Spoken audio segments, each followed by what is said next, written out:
था कि हमारे पास बाबू नहीं है। हमने थाने में गया तो थानेदार ने बहुत तेज बोला, कहा कि तुम्हारा हमेशा लड़का खो जा रहा है। विरोध 377 कायम, हमारे ही चिराग से हमारी घर जला रहे हैं। 377 है कि साला तुमको ज़मीन हम नहीं देंगे, तुमको मरवा देंगे, कटवा देंगे, किसी भी तरह से तुम्हारी साले हत्या करवा देंगे। विजय कुमार दुबे के वो आदमी है, विजय कुमार दुबे से तुम साले अजुरा गए हो। तो हम कहे कि ऐसा है कि जुर्म की ऐसी कहानी जिसे सुनने के बाद आपके पैरों तले ज़मीनें खिसक जाएंगी। यकीन मानिए आपके दिल जरूर दहल जाएंगे। भगवान भी ऊपर से देखता होगा तो कहता होगा कि मैंने जिसके हाथ में सत्ता दिया, जिसके हाथ में पावर दिया, वो किसी बेबस के साथ इस कदर उपयोग कर रहा है। और वो बेबस अपने पिता को ही, एक बेटा, यूँ कहें वो बेटा किसी साजिश तहत अपने पिता को फंसा देता है। और उस बेटे के पीछे इतनी बड़ी हस्ती लगी है, इतनी बड़ी ताकत लगी है कि उसे और इनको बचाना नामुमकिन हो जाता है। सवालों के कटघरे में प्रशासन तो है, सवालों के कटघरे में वो नेता तो हैं जिनके ऊपर ये बार बार आरोप लगा रहे हैं।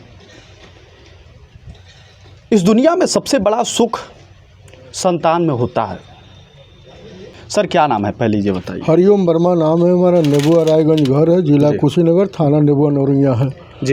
जी हमने सांसद प्रतिनिधि विजय कुमार दुबे के संतोष मणि त्रिपाठी का ज़मीन प्रधान संघ अध्यक्ष भी हैं, उनका ज़मीन 2 कट्ठा बैनामा लिए थे, जिसकी दाखिल खारिज भी करा दिए थे। और वो ज़मीन संतोष मणि त्रिपाठी हमको कब्जा भी दे दिए थे। उसमें धान बोए थे, धान बोने के बाद जब धान कटवा लिए तब उसमें पक्की निर्माण करने के लिए जब वहाँ गए तो वो कहे कि साला तुमको ज़मीन हम नहीं देंगे, तुमको मरवा देंगे, कटवा देंगे, किसी भी तरह से तुम्हारी साले हत्या करवा देंगे। जब ये हम सुने तो हम वहाँ से भाग कर थाने पर गए। थाने पर कोई कार्रवाई नहीं हुआ। थानेदार ने कहा कि ऐसा है कि आपको नहीं जानकारी हो कि सांसद प्रतिनिधि है, प्रधान संघ कुशीनगर का अध्यक्ष है, विजय कुमार दुबे के वो आदमी है, विजय कुमार दुबे से तुम साले अजुरा गए हो। तो हम कहे कि ऐसा है कि मान ली हम जब पैसा दिए हैं, ज़मीन बैनामा लिए हैं, दाखिल खारिज भी हुआ, हमको ज़मीन हमको मिलना चाहिए। विजय कुमार दुबे जो सांसद हैं उनसे आप ज़मीन खरीदे थे? संतोष मणि त्रिपाठी से ज़मीन। मणि त्रिपाठी ये कौन है? संतोष मणि त्रिपाठी है सांसद का प्रतिनिधि, प्रधान संघ, हाँ प्रधान संघ अध्यक्ष हैं कुशीनगर का, उनसे हम ज़मीन बैनामा लिए। ज़मीन बैनामा जी ज़मीन बैनामा ले लिए, उसकी दाखिल खारिज भी करा लिए, इंतखाब भी कटवा लिए। उसके बाद उसमें धान भी बोए थे, धान बोने के बाद कटवा लिए। हम कहे कि उसको पक्की निर्माण कराएं कि बैंक से लोन वोन लेंगे, फिर हमारा कोई कारोबार होगा। जब हम सामान गिरवाना शुरू किए तब वो कहा कि एक उठवा कर फेंकवा दिए, कहे साले तुमको ज़मीन देंगे, हम तुमको ज़मीन हम नहीं देंगे। हम कहे कि भैया हमको ज़मीन दे चुके हैं, क्यों ज़मीन नहीं देंगे? तो कहे कि ऐसा जाओ फरमाइश करा। हम कहें कैसे फरमाइश करें, ज़मीन हमको नहीं मिला होता तो फरमाइश कराते। थोड़ा सा हम बता देते हैं, आप जल्दीबाजी में है, थोड़ा माइंड आपका वो तेज चल रहा है। देखिए ये कह रहे हैं कि किसी से ज़मीन हमने बैनामा कर लिया, खारिज दाखिल हो गई, हम ज़मीन पे कब्जा भी कर लिए, लेकिन जब एक बार गेहूं का फसल या धान का फसल भी बो दिए थे, लेकिन फिर बाद में ट्विस्ट आता है कहानी में कि वो फिर कहता है बंदा कि भाई ये ज़मीन हमको दे दो, ये हमारी ज़मीन है। लेकिन भाई साहब बैनामा किए थे, पैसा दिए थे, फिर भी वो ज़मीन मांग रहा था। उसके बाद कहानी बताइए। तो उसके बाद ये हुआ कि हमने थाने पर गया, तो थाना कोई कार्रवाई नहीं किया। हमने एसपी किया गया, सीओ किया गया, कहूँ भी जाते थे तो वो कहते थे सबके ऐसा कि सांसद प्रतिनिधि या सांसद का फुल पावर है, ऐसा है कि हम लोग ज़मीन हम नहीं दिला पाएंगे, जाओ। तो हमने क्या किया कि IGRS किया। जब IGRS किया तो उसमें अजय सिंह नायब दरोगा ने विनय लेखपाल को बुलाए। वो कहे कि मामला क्या है, क्यों इसको परेशान किया जा रहा है? तो अजय सिंह ने कहा, विनय सिंह ने कहा कि ऐसा है कि वो विपक्षी प्रभावशाली है, क्योंकि वो सांसद का आदमी है, सांसद का विपक्षी प्रभावशाली है, जिसके कारण से राजस्व टीम और प्रशासन टीम कोई काम नहीं कर रहा है। ऐसा है कि उसको ज़मीन मिल नहीं पाएगा, और नहीं तो उसको परेशान कर रहे हैं सब। उसके बाद से यही रिपोर्ट हमको मिला, उसका पेपर भी हमारे पास है सब। उसके बाद से यही पेपर लेकर लगाते हुए हम मुख्यमंत्री के वहाँ 20 बार गए। उसके बाद से 20 बार 4-5 बार फ़ोन भी वहाँ से कराए। वो एक बाबू साहब थे वहाँ के मुख्यमंत्री स्थल पर, तो उनसे कराए तो वहाँ एसआई दरोगा के पास दरोगा कहा कि ऐसा है कि ऐसी वाक़या है, सांसद जी का मामला है। तो वो कहे कि ऐसा एक सांसद का मामला है, जब माननीय मुख्यमंत्री जी के हाथ में जाएगा तभी कोई कार्रवाई होगा। तब तक हम भेंट मुलाकात करते रहे, तब तक हमसे नहीं भेंट हुआ, तब तक ये षड्यंत्र रच दिए सब सांसद प्रतिनिधि और सांसद। हमारा 2 शादी है। पहला शादी हमारे सन 2003 या 2 में हमारा शादी हुआ था जी। पहला जब शादी हम किए तब उसके बाद 2 साल वो हमारे पास रही। ठीक है। 2 साल के बाद शादी के प्रति हमको झगड़ा झंझट हो गया, किसी से टर्नओवर था उसको, वो छूटा-छूटी हो गया। 2 साल के बाद से क्या कि और सामान लगा के लेके चली गई। और लेके जाने के बाद ये दूसरा शादी कब हुआ? दूसरा शादी हमको 13 वर्ष पहले हुआ। 13 वर्ष सन कितने में समथिंग? सन मान के चलिए ना 10।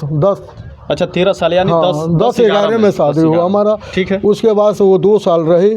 2 साल के बाद उससे एक बच्चा हुआ। जब उससे बच्चा हुआ तो वो कहे कि ऐसा है कि अपनी प्रॉपर्टी हमारे नाम से दर्ज कर दीजिए। हम कहे कि ये बताइए, एक तो तुम गरीब को लड़की लाए हैं, उसके बाद तुमको प्रॉपर्टी कर दें, कल चले जाओ तो फिर हमारा प्रॉपर्टी लेस होगा। ऐसा है कि बच्चा के नाम से कर दें तो अभी 2 साल 3 साल तक शादी हुआ और तुम परेशान हो गई हो। तब वो कही कि ऐसा है कि हम नहीं रहेंगे। हम कहेंगे कि नहीं रहेंगे, क्यों नहीं रहोगे? तब उसके बाद शाम को क्या करी, सौर सामान लेकर पैसा कौड़ी लेकर अपने मैके चले गए। मैके चलने के बाद जब शाम को हम दुकान से घर गए, तब घर जाके जब देखे तो वो नहीं थी। बगल वाले से पूछे तो वो कहे सब कि मैके चली गई। मैके जब चली गई तो हमने क्या किया कि वो शाम को जब गया तो वो सब छिपा दिए थे। तो सुबह जब हम वहाँ गए तो वो लड़का उसकी माँ दोनों मिल गई। तो एक गाँव क्या सीधे छपरा गाँव के सुदामा नेताजी हैं। अच्छा। उनको लिया कर हम मोटरसाइकिल पर चले गए। वो कहे कैसा है कि लड़कवा को लेते आओ, और लड़कवा को लेते आओ तो महतारी खुदे चले आएगी। तो वो लड़कवा टांग कर लेते चले आए। आप लेकर चले आए? हाँ, चले संग में चले आए। उसके बाद से वो क्या की कि अपने बहन के वहाँ गई मंझरिया में अपने बहन के गया। जो बहन वही साजिश रचते हुए उसकी विदाई दूसरे जगह कर दिया गया। शादी हो गई। दूसरी पत्नी का भी दूसरे जगह विवाह हो गई 2 साल के बाद। उसके बाद से उससे हमसे कोई तालमेल कुछ नहीं था। इस लड़का को हम और मेरी माँ 5 साल तक खूब दूध। लड़के का क्या नाम रखे? अभिषेक वर्मा। तो 5 साल तक खिलाए पिलाए सब कुछ किए। उसके बाद से हाल मार्क स्कूल में एडमिशन कराए, इंग्लिश मीडियम में, कप्तानगंज स्कूल में। फीस कितनी थी उस बच्चे का? उस समय फीस नर्सरी का फीस उसका 2300 रुपया था और हॉस्टल खर्च 5300 रुपया था। उसको हम उस समय महीना के खर्च दिए थे। साल में लगभग हमारा सब खर्चा मिलाए थे 1,10,000 रुपया उस लड़का को खर्चा सालिना आता था। उसके बाद इस हम उसको पढ़ाई लिखाई। उसके बाद से जब इनके ज़मीनी रंजिश हमारा फंसा तो अब ये जाने कि ऐसा है कि हमको बार बार प्रताड़ित करा है, तो अब इसको हम परेशान करें। तब उनको जानकारी हो गया कि इनकी 2 शादियां हैं। तो वो कहा कि मौके पर उन लोग के घर गए और उन लोगों को मेरवाए और कहे कि ऐसा है कि चलो तुम लोग का हिस्सा दिलवाएंगे। वो कहे कि हम प्रधान संघ कुशीनगर का अध्यक्ष हैं और सांसद विजय कुमार दुबे कुशीनगर का सांसद जी हैं, मान लीजिए हम लोग जो चाहेंगे वो करेंगे। तब वो लोग कहा कि उन लोगों को बुलाकर पूर्व पत्नी का लड़का विकास और विशाल को बुलाकर जबरदस्ती डीएम से कह के और प्रधान से कह के वो आधार कार्ड पैन कार्ड सब हाली बनवा दिए। बनवाने के बाद जब कुटुंब रजिस्टर में नाम डालने के लिए गए तो कुटुंब रजिस्टर में वो जो सेक्रेटरी थे उनके साथ एक अर्धंगली लड़का रहता था। वो लड़का कहा कि नहीं भैया जेल में है, जब वो आ जाएंगे तो अब उनका प्रॉपर्टी पर नाम चढ़वाइएगा आप। जब हम जेल से आए तो सूचना सेक्रेटरी महोदय ने दिया, कहा कि ऐसी बात यह है डीएम सामने दबाव दे रहे हैं सांसद के कहले पर। ऐसा है कि आप बताओ आपके लड़का है, लेकिन हमारा कोई लड़का नहीं है। ऐसा है इसके दौरान हम खड्डा तहसील में गए, वहाँ से पेपर ऊपर निकलवा के कुटुंब रजिस्टर में उसका नाम ही नहीं था। इन लोगों का कोई बीवी बच्चा किसी का नाम नहीं है, किसी का नाम नहीं, हमारे नाम से है। अब ये प्रेशर डाल के चारों ओर से प्रेशर डाले मगर कुछ हो नहीं पाया। उसके बाद से एक क्या किए कि उन लोगों के द्वारा बुला कर हमारे लड़का का किडनैप करवाई। बच्चे का अभिषेक का उठवा लिए।